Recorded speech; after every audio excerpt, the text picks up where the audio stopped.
secrétaire général et président Tolum a eu une rencontre avec le Premier ministre irlandais. De nombreux accords de coopération ont été signés en leur présence. Le Premier ministre Pham Minh Chinh demande d'accélérer la construction des projets nationaux clés, notamment les projets d'infrastructures de transport. Rencontre le jeune artiste Ta Duy qui a connu du succès avec ses peintures à l'encre combinant les cultures vietnamiennes et chinoises.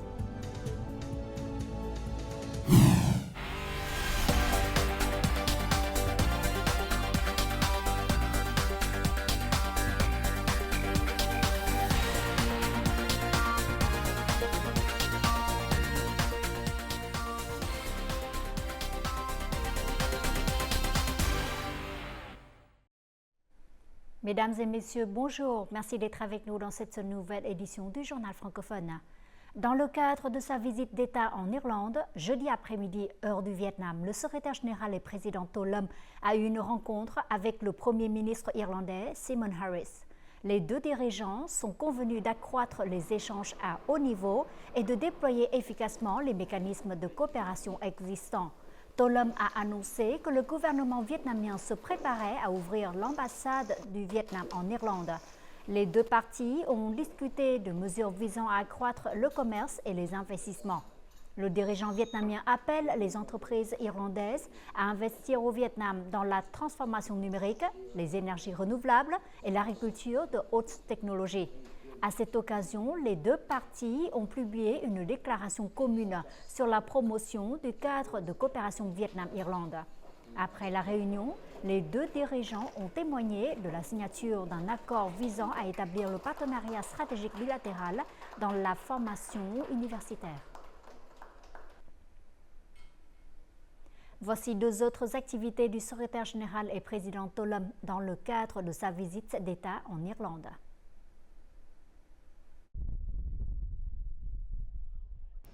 Le secrétaire général et président Tolum a visité mercredi le Trinity College de Dublin, l'une des universités les plus anciennes et plus prestigieuses du monde. Le dirigeant vietnamien y a prononcé un discours politique sur le thème « Vision pour une nouvelle ère d'amitié et de coopération entre le Vietnam et l'Irlande, pour la paix, la coopération et le développement ». Après près de 3 décennies de relations diplomatiques, l'amitié et la coopération multiforme entre le Vietnam et l'Irlande se sont développées. Le dirigeant Tolum a souligné que les deux pays devaient créer de nouveaux espaces de développement et faire face aux nouveaux défis mondiaux, tout en contribuant de manière proactive à la paix, à la coopération et au développement.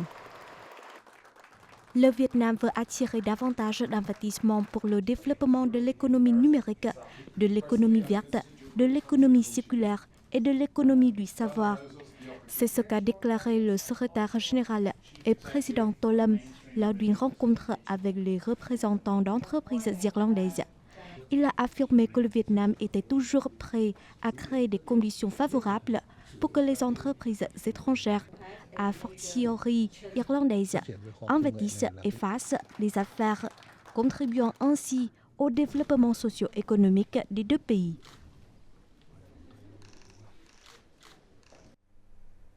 Après l'Irlande, le secrétaire général et président Tolum se rendra le 4 octobre en France, où il participera au 19e sommet de la francophonie et effectuera une visite officielle sur invitation du président Emmanuel Macron. Le dirigeant Tolum prononcera un discours important lors du sommet, affirmant la responsabilité et l'engagement du Vietnam envers la francophonie. À cette occasion, notre reporter de VTV4 a eu un entretien avec l'ambassadeur de la République française au Vietnam, M. Olivier Brochet.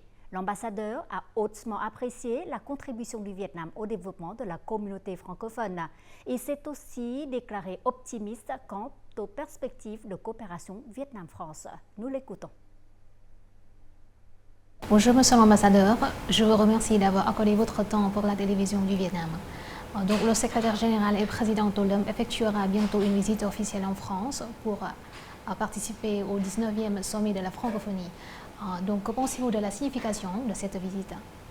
Nous nous réjouissons bien sûr d'accueillir très bientôt le président de la République, secrétaire général du parti, M. Tholam, à Paris, ce qui permet de marquer évidemment l'attachement que le Vietnam a pour la francophonie, pour la relation bilatérale avec la France en particulier.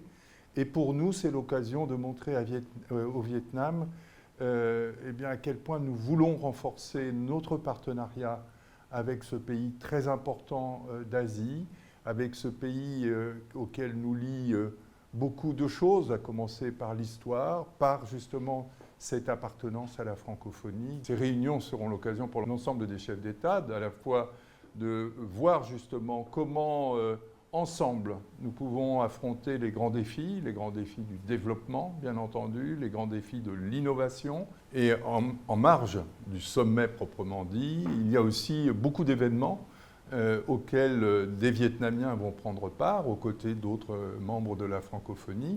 Il y a ce salon Francotech, auquel d'ailleurs le président Tholam a prévu de passer et je crois de s'exprimer.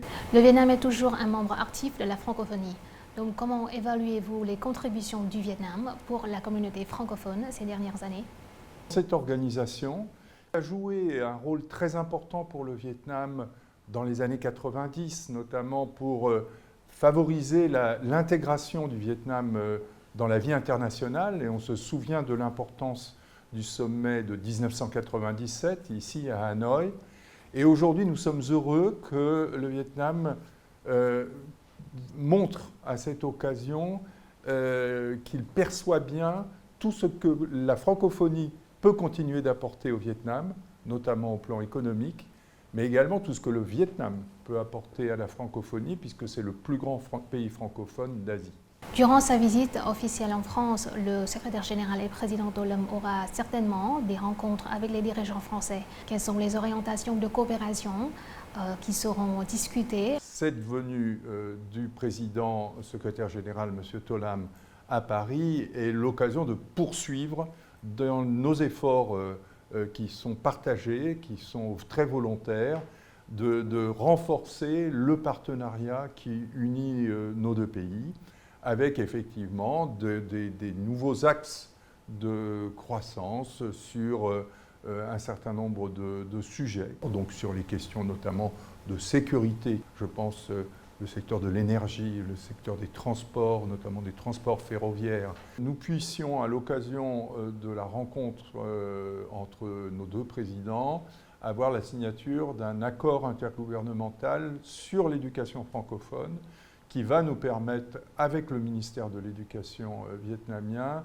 de renforcer encore la qualité de l'enseignement français dans les établissements qui le dispensent et de voir comment nous pouvons progresser à la fois en qualité et puis, je l'espère, en nombre de locuteurs. Encore une fois, je vous remercie de cet entretien. Merci à vous.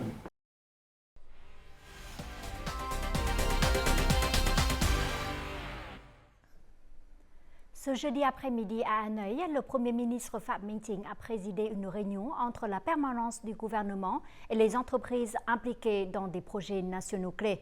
Parmi ces projets figure l'aéroport international de Long Thanh qui devrait être pratiquement achevé en 2025.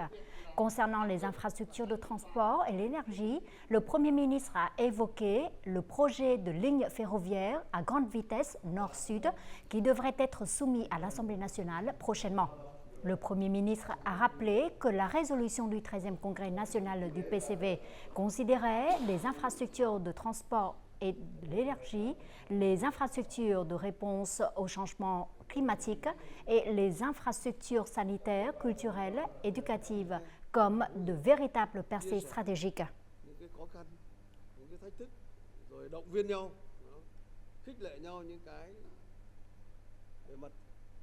Le vice-premier ministre permanent Nguyễn Hòa Bình a assisté ce jeudi à la conférence de promotion d'investissement dans la province de Bến Tre au sud. Nguyễn Hòa Bình a demandé à Bến Tre de mobiliser et d'utiliser efficacement les ressources pour son développement socio-économique et de promouvoir la coopération publique-privée. À ce jour, la province de Bến Tre compte 330 projets d'investissement, dont 68 projets d'IDE avec un capital social total de plus de 1,66 milliard de dollars. La province a continuellement amélioré la qualité de l'environnement d'investissement et des affaires, créant les conditions les plus favorables pour les entreprises qui y investissent. Récemment, le Premier ministre a signé un télégramme officiel demandant aux ministères, aux branches et aux localités d'orienter et de mettre en œuvre des mesures visant à rétablir rapidement la production agricole après la tempête numéro 3 et les inondations. Selon les estimations, les pertes de production agricole s'élèvent à plus de 30 800 milliards de dong, entraînant une diminution de la valeur du PIB de l'ensemble du secteur agricole d'environ 0,33%. Actuellement, de nombreuses localités se procurent des semences de plantes pour préparer les cultures d'hiver. Après la tempête, le village 8 est celui qui a subi le plus de dégâts dans la commune de Tân Lính, province de Yên Bái.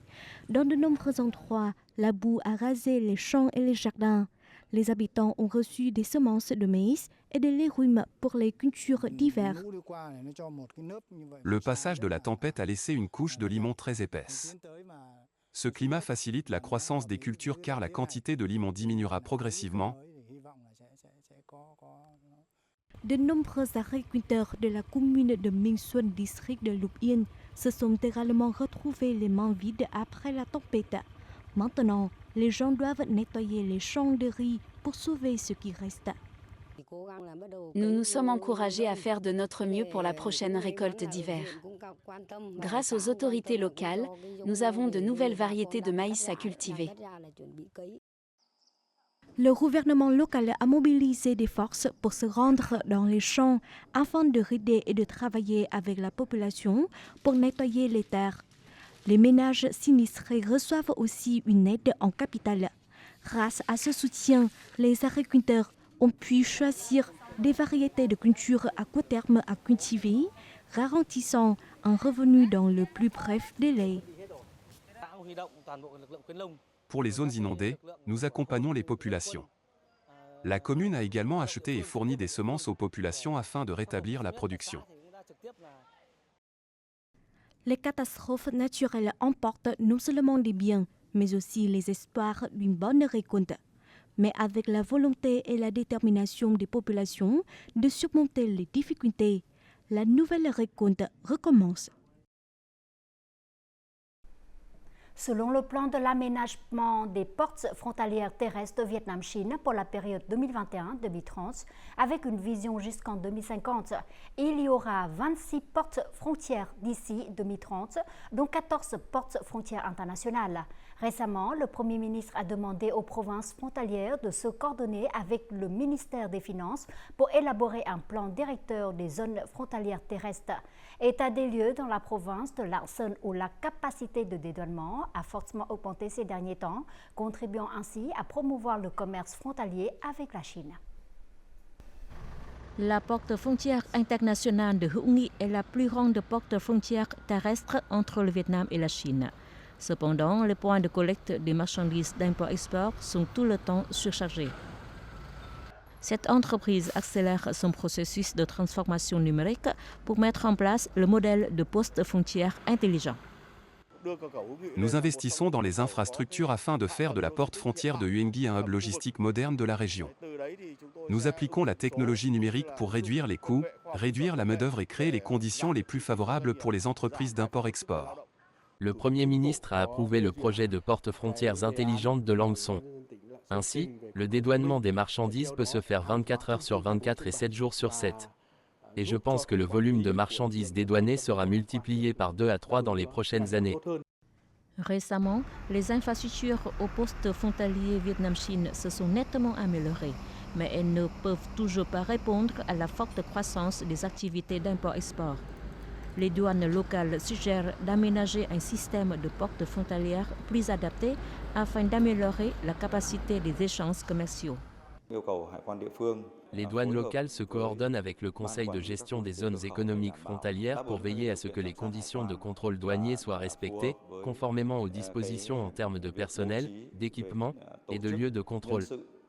Actuellement, les localités limitrophes Vietnam-Chine finalisent le plan d'aménagement des zones frontalières ayant des activités commerciales, des infrastructures logistiques et des services touristiques adaptés au potentiel et aux besoins des deux pays.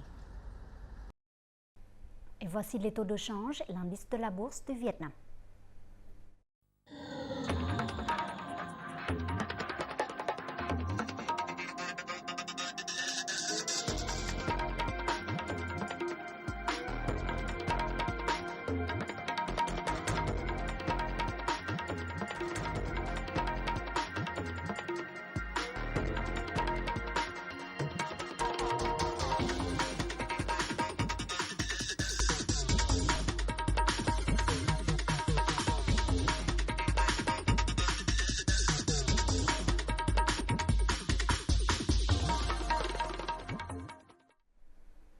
Ces dernières années, les localités des hauts plateaux du centre ont mis en œuvre la décision 133-32 du gouvernement sur l'octroi des terres cultivables et de terres résidentielles aux ménages de minorités ethniques. Cela a créé un levier de substance durable pour la population, renforçant ainsi fermement la grande solidarité de la nation. État des lieux dans la province de Đắk Lắk. Auparavant, cette terre était quasiment improductive. Cet endroit est désormais transformé en un champ de 174 hectares, ce qui a changé la vie des 450 ménages des minorités ethniques. Pour cette récolte d'été automne, la famille de cet homme devrait obtenir des rendements de riz au-delà des attentes. Chaque année, le district d'Eakar, province de Đắk Lắk, récolte de cultures de riz humide. À l'époque, je ne pouvais rien cultiver. L'État nous a fourni les champs. Maintenant, nous avons du riz à manger et à vendre. Nous avons un revenu supplémentaire. La vie des gens s'est améliorée grâce aux terres productives. Ils reçoivent des semences et des engrais. Ces dernières années, les provinces des hauts plateaux du centre ont simultanément mis en œuvre la décision 132 du gouvernement sur l'octroi de terres de production et de terrains résidentiels aux ménages appartenant à des minorités ethniques locales. De nombreuses localités ont fait preuve de flexibilité et ont surmonté les difficultés avec la population, comme l'amélioration des terres, la réparation des routes, l'investissement dans la construction de systèmes de canaux reliant les lacs d'irrigation ou le soutien aux variétés de riz et aux techniques agricoles. Les gens bénéficient de politiques sur les terres résidentielles et productives qui contribuent à garantir la sécurité alimentaire. En outre, les populations s'efforcent aussi d'assurer la sécurité socio-économique locale.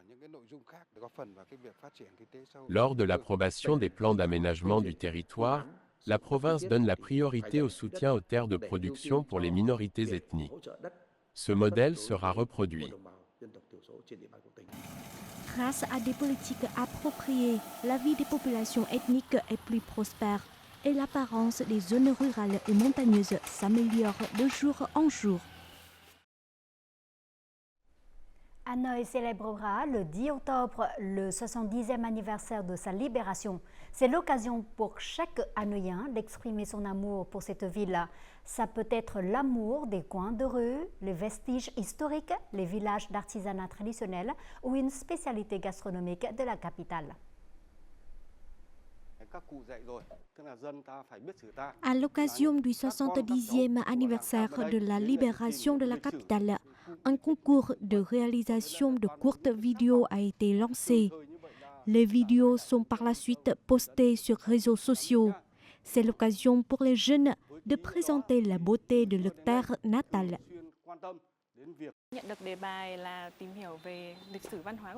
J'ai immédiatement pensé à réaliser un clip sur les traditions historiques et culturelles de Dan Phượng, ma terre natale.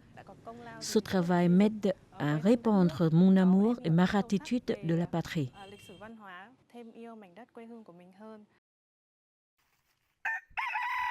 À travers le clip, les habitants du village de Đoai Khê, commune de Dan Phượng, fait découvrir une spécialité de leur terre, le bánh tét, un type de gâteau de riz. C'est un gâteau délicieux, typique de ma terre natale, j'en suis très fier. Manger un morceau de bánh tét restera un souvenir pour toujours. Outre les 129 clips vidéo, 129 points de photoshooting ont également été créés dans les espaces publics de Dan Phượng. Environ 2 milliards de dons ont été rassemblés par les habitants pour la promotion de l'image de leur terre natale. Chaque point de photoshooting est empreint de l'identité des villages, pour rappeler aux villageois, notamment aux jeunes générations, de ne jamais oublier les traditions de leurs ancêtres. Ces dernières années, les Hanoïens, les touristes nationaux et internationaux amoureux de Hanoï ont été fiers de voir la ville devenir une destination extrêmement attractive. La beauté poétique de Hanoï, son histoire millénaire, ses rues anciennes, ses vestiges historiques, son architecture et ses villages de métiers artisanaux. Tout cela est une source d'inspiration inépuisable pour ceux qui aiment la capitale.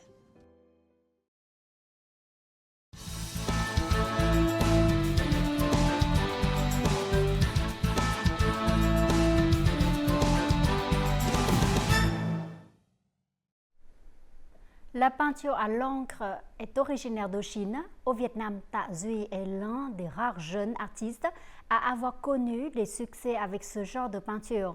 De retour au Vietnam après avoir obtenu son diplôme de l'Académie des Beaux-Arts de Chine à Hangzhou en 2016, Ta Duy fascine les amateurs d'art pour ses peintures à l'encre combinant les principes esthétiques de la peinture chinoise et les sujets très familiers aux Vietnamiens. Nous rencontrons ce jeune artiste dans ce chapitre Le Vietnam en un clin d'œil.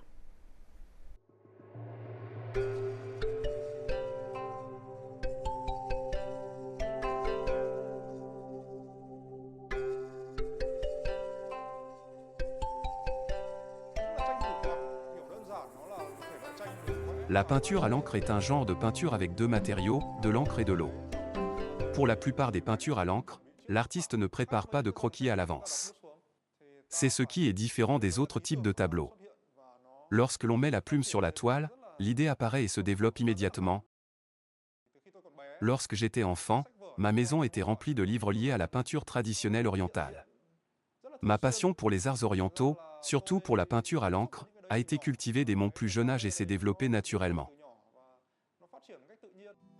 En 2012, Ta Duy a reçu une bourse complète à l'Académie chinoise des beaux-arts de Hangzhou, l'une des principales académies des beaux-arts de Chine. Cet événement a marqué un jalon important dans la carrière de Ta Duy en tant que peintre à l'encre. J'ai dessiné ce tableau lors de ma première année à l'Académie chinoise des beaux-arts. Le paysage marin apparaît rarement dans la peinture chinoise. Mais ce sujet semble très lié au paysage du Vietnam. Parce que le Vietnam possède une très longue côte et que l'image des vagues s'écrasant contre les rochers est un spectacle très courant dans les zones côtières du Vietnam. Donc pour moi, cette scène est très familière et très inspirante.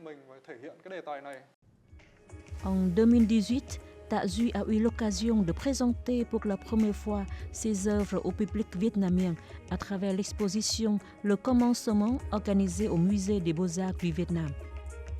De nombreuses œuvres avaient été présentées lors de l'exposition prestigieuse en Chine. Parmi les œuvres que j'ai sélectionnées pour cette exposition, vous pouvez trouver une grande peinture de vagues océaniques. Je l'avais présentée lors d'une exposition par les étudiants internationaux de Hangzhou. La seconde est une œuvre reflétant les portraits de Si mineurs. Ces deux œuvres ont été très appréciées par les étrangers et les Chinois.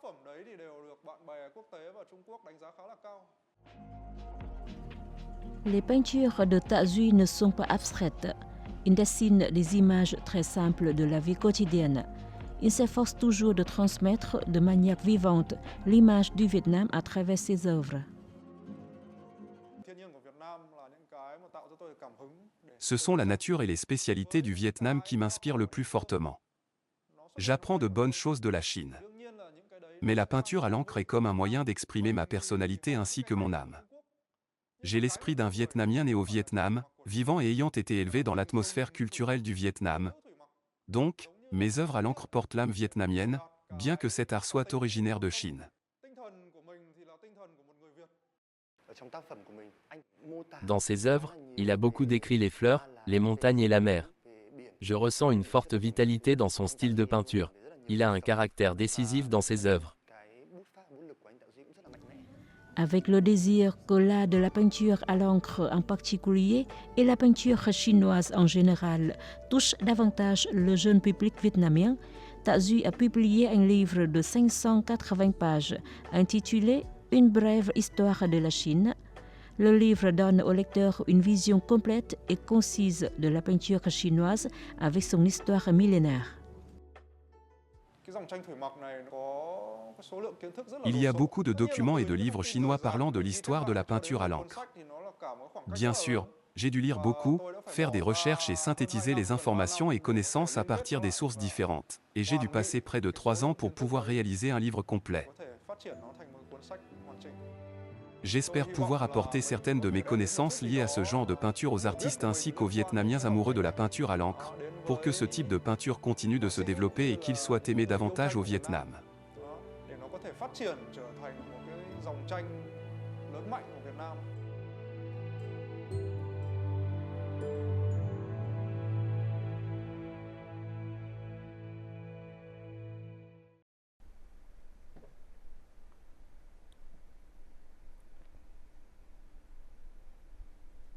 Tout de suite, les prévisions météo dans les principales villes du Vietnam.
Fin du journal francophone. Merci pour votre fidélité. Au revoir et à très bientôt.